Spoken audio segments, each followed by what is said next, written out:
छायावादी कवियों में महत्वपूर्ण स्थान रखने वाले कवि सूर्यकांत त्रिपाठी निराला की गणना मुख्य रूप से विद्रोही कवियों के रूप में की जाती है। इनका जन्म सन 1899 में पश्चिम बंगाल की महिसादल रियासत में हुआ था, जबकि इनका परिवार मूलतः उत्तर प्रदेश के उन्नाव जनपद का रहने वाला था। इनके पिता का नाम राम सहाय त्रिपाठी था, जो महिसादल रियासत के कोषाध्यक्ष थे। दुर्भाग्य से इनकी माता का देहांत बचपन में ही हो गया था। इनकी प्रारंभिक शिक्षा महिसादल में हुई थी। निराला जी ने संस्कृत, अंग्रेजी और बांग्ला इत्यादि भाषाओं को घर पर ही रहकर सीखा था। इनकी बांग्ला पर विशेष पकड़ थी। इन्होंने सरस्वती और मर्यादा पत्रिकाओं से हिंदी सीखी। मात्र 14 वर्ष की अल्पायु में ही इनका विवाह संपन्न हो गया था और इनकी पत्नी मनोरमा देवी का निधन सन 1918 ईस्वी में हो गया। यानी दुर्भाग्य ने बचपन में ही इनकी मां से छीन ली और पत्नी का भी देहांत अल्प समय में ही हो गया।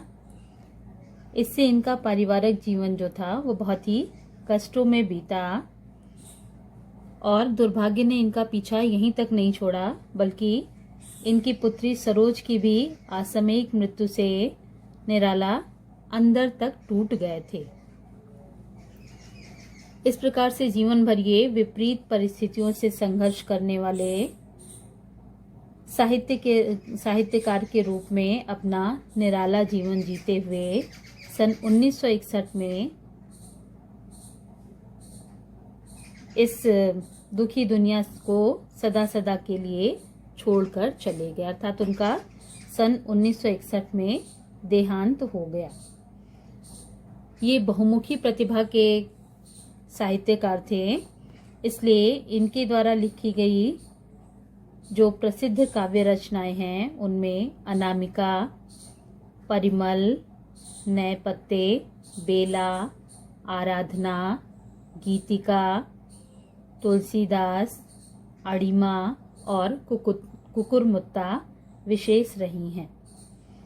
इनके उपन्यासों में अलका, निरुपमा, अप्सरा, प्रभावती, इनके द्वारा निबंध संग्रह भी लिखा गया, जिसे प्रबंध की प्रतिभा इस नाम से जाना जाता है। इन्होंने सुधा, मतवाला, समन्वय इन पत्रिकाओं का संपादन भी किया। इनके द्वारा जो कहानी संग्रह लिखे गए उसमें चतुरी चमार, लिली, सखी इत्यादि मुख्य हैं। निराला जी की रचनाओं का जो क्षेत्र था वो बहुत ही विस्तृत था।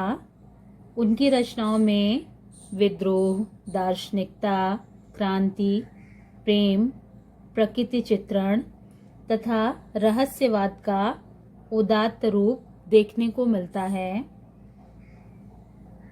कुछ समय बाद निराला जी ने प्रगतिवाद की ओर यानी छायावाद से प्रगतिवाद की ओर इन्होंने कदम बढ़ाया और प्रगतिवादी साहित्य की रचना करके शोषणकर्ताओं के विरुद्ध इन्होंने आवाज उठाई। उनके काव्य जागो फिर एक बार, झींगुर डटकर बोला, इन काव्यों में जहां शोषण के विरुद्ध स्वर गूंजा है, वहीं उनका जो करुण रूप है, जो दया का रूप है, वह तोड़ती पत्थर और भिक्षुक आदि में शोषित वर्ग के प्रति दया एवं करुणा का स्वर भी दिखाई देता है। उनकी बादल राग कविता में बादलों के माध्यम से क्रांति का आह्वान है। निराला जी समाज के कमजोर, दबे कुचले और शोषित वर्ग से विशेष सहानुभूति रखते थे। इसका प्रमाण वे अपने काव्य में तो करते ही थे, साथ ही साथ उनके जीवन में भी, उनके कर्म में भी ये पूरी तरह से दिखाई देता था। और इनकी भाषा उनके शिल्प के अनुरूप ही होती थी, जो क्रांति का भाव पैदा करती थी। उनके इस कदम का विरोध हुआ, पर बाद में इसे स्वीकार भी कर लिया गया। उन्होंने कविता को छंदों के बंधन से मुक्त किया, यानी मुक्तक छंद की शुरुआत इनके द्वारा ही की गई। यद्यपि निराला जी ने अपने काव्य में तत्सम शब्दों का बहुलता से प्रयोग किया है, परंतु उन्होंने भावों के अनुरूप अन्य भाषा के शब्दों का भी प्रयोग किया है। अपनी भाषिक योग्यता से वे बिंब को साकार कर देते हैं।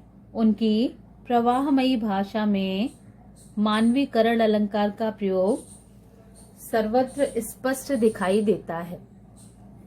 इस प्रकार से छायावादी कवियों में सूर्यकांत त्रिपाठी निराला जी का योगदान सर्वथा अनुपमेय है।